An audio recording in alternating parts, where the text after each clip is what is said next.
v médiách pravidelne sa objavuje slovo alebo slovné spojenie umelá inteligencia. Mnohí s ňou prichádzame aj do kontaktu. Čo je a čo nie je umelá inteligencia, budeme dnes hovoriť v našej relácii s katolíckym kňazom, ktorý sa tejto problematike venuje, Petrom Šantavým. Vítajte v našom štúdiu. Srdečne pozdravujem a ďakujem za pozvanie. Čiže umelá inteligencia, keď počujeme takýto pojem, možno niekedy sme si vedeli predstaviť ešte roboty, ktoré fungujú samostatne, alebo z nejakých filmov to máme. Čo to vlastne je? Ako by sme to mohli vysvetliť? V zásade ide o technológie, stroje, ktoré napodobňujú ľudskú inteligenciu. Sú to či už výpočtové, počítačové systémy, alebo niekedy robotické systémy, ktoré vykonávajú činnosti, o ktorých si myslíme, že sú inteligentné, alebo že treba inteligenciu, preto aby sme ich dokázali také konkrétne činnosti vytvoriť. Samozrejme, častokrát máme tú predstavu takú z science fiction, alebo z niektorých starších predstav, ktoré boli, ale ono mnohokrát je to veľmi, veľmi jednoduché. To, čo máme integrované v rôznych zariadeniach, ktoré používame ako technológie bežnej prevádzky alebo bežného použitia. Je teda takáto inteligencia umelá inteligentná? Alebo je to len stroj? Je to stroj. Od skutočnej inteligencie majú naozaj veľmi ďaleko.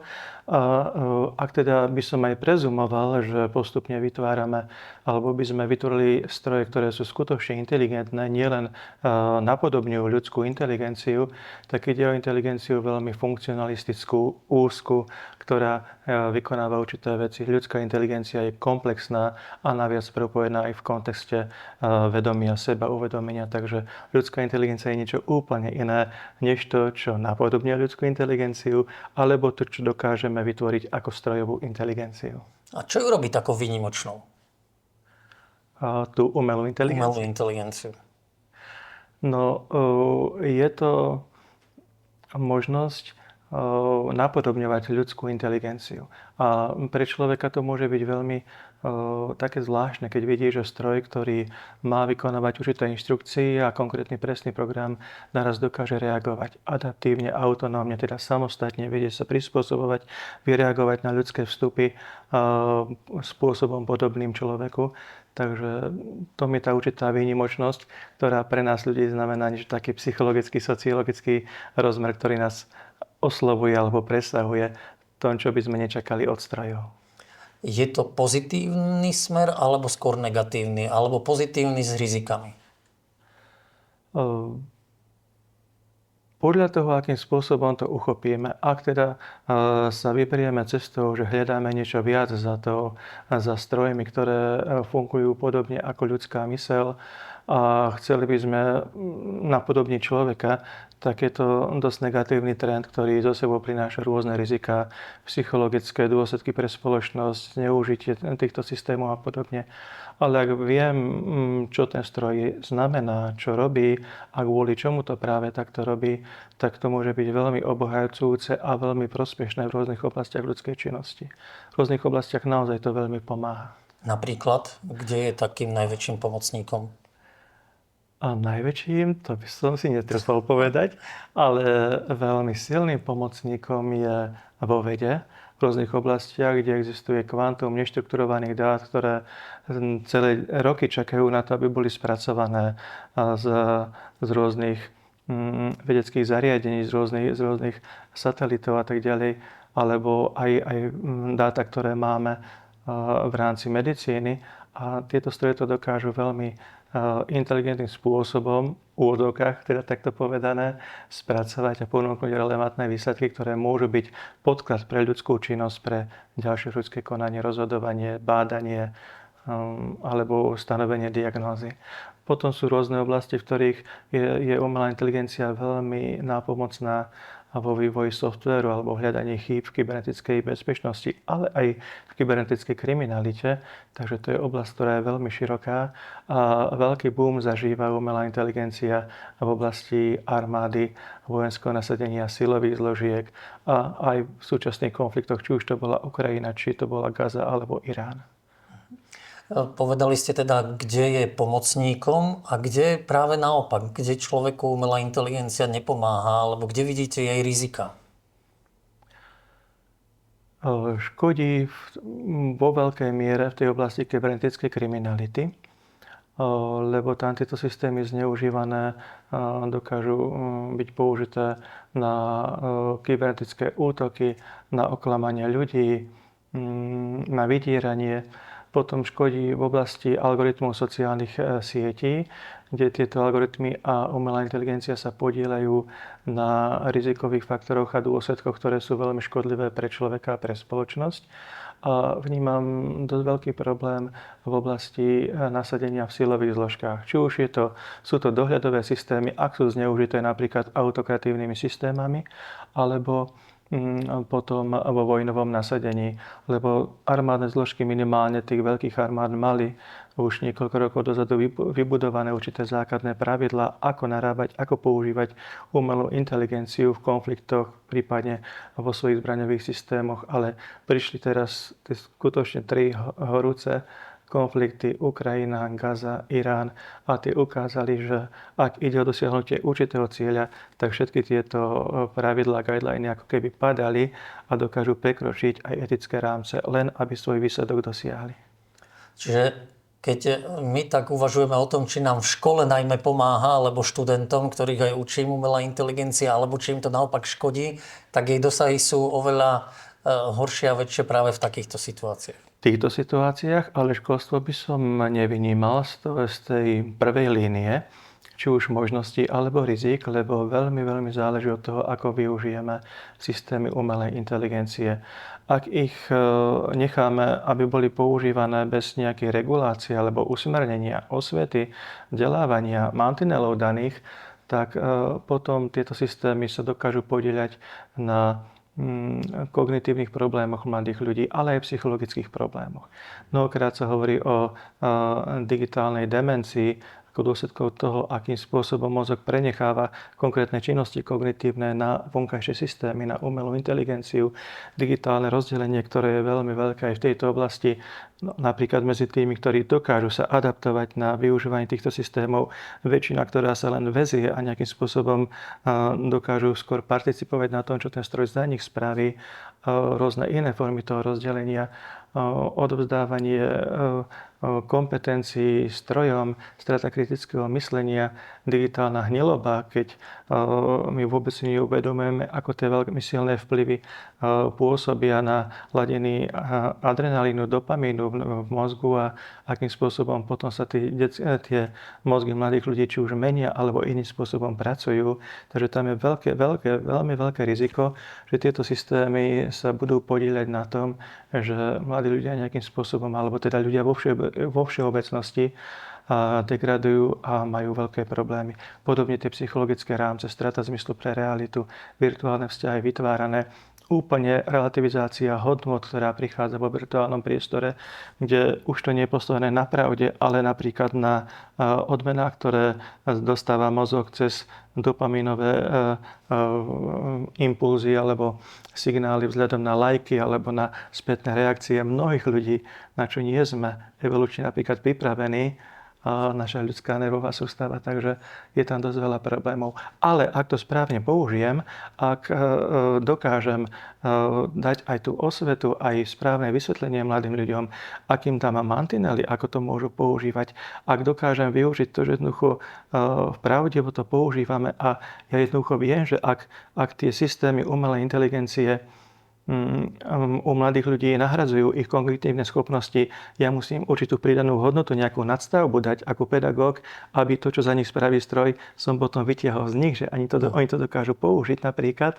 tak potom môžeme mať vyhrané, lebo tí ľudia sa naučia správne používať systémy umelej inteligencie a môžu to byť naozaj veľmi dobré nástroje a veľmi efektívne nástroje do budúcnosti pre ich či už kariéru alebo ich službu, ich fungovanie v modernej spoločnosti.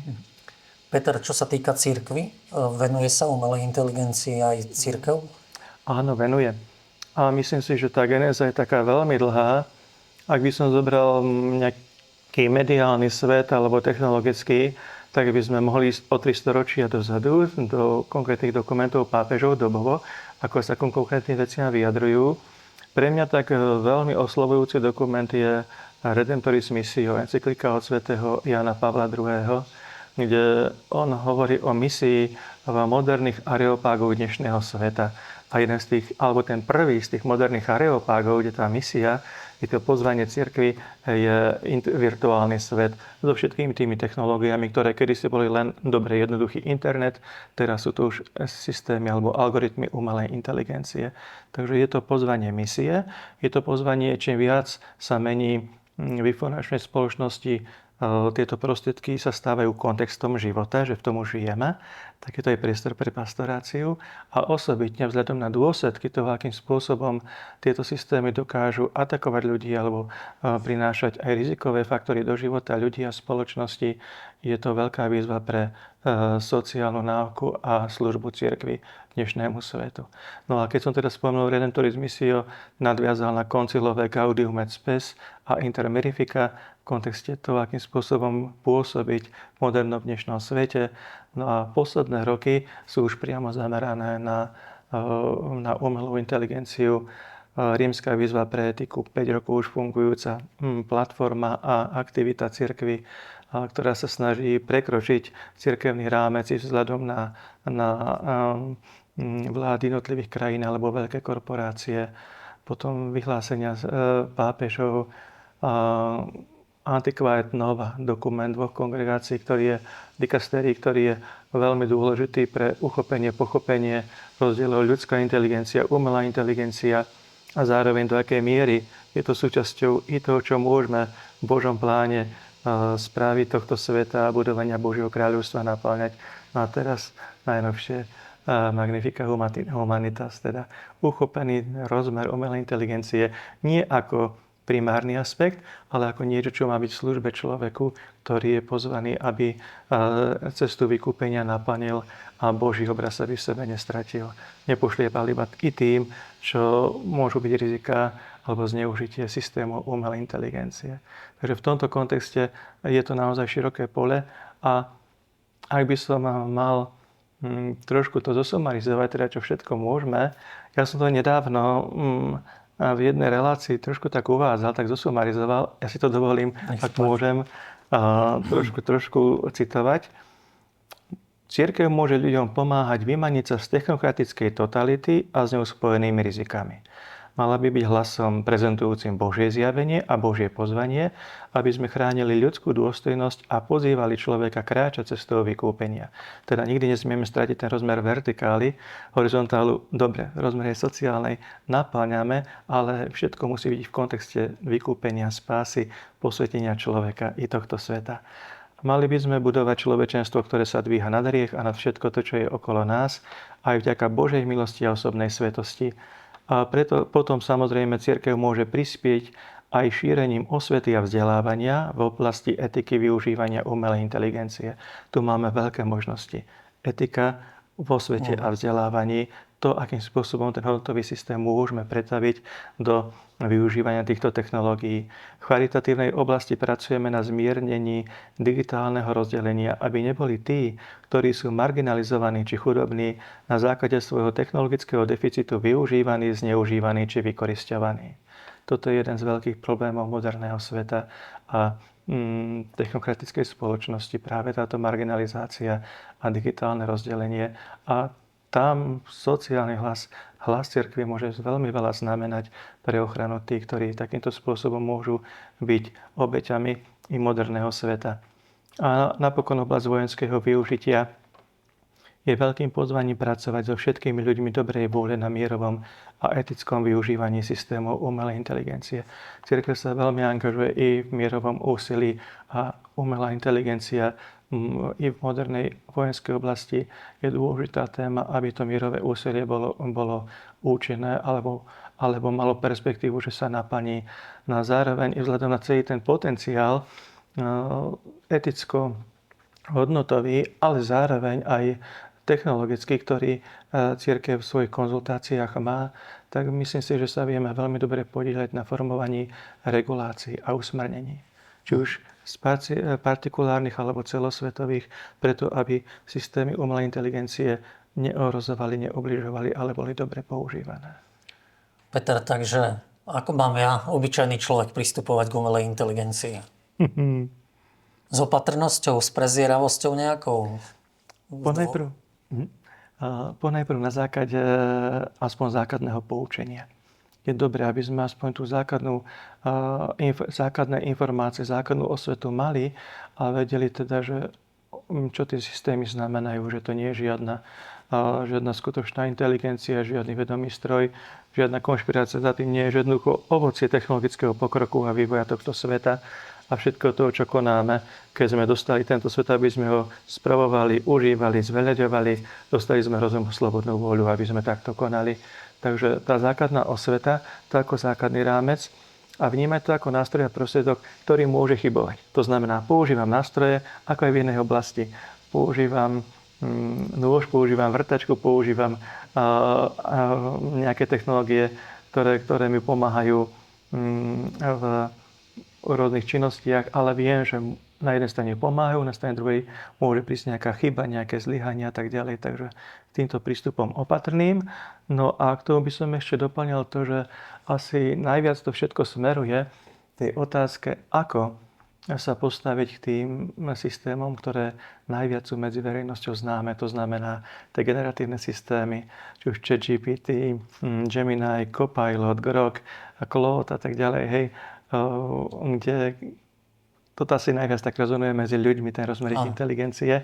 No a tam je veľmi dôležité si uvedomiť, že tieto nástroje majú osobitné rozmery zlyhania, okrem tých všeobecných rizík umelej inteligencie, osobitne teda v halucinácii, v halucinovaní alebo v čiastočných výsledkoch, polopravdách, problémoch s bezpečnosťou, integritou dát a tak ďalej. A tam treba vedieť to, že tieto nástroje potrebujú človeka, ktorý ich vie správne používať a vie ich kontrolovať.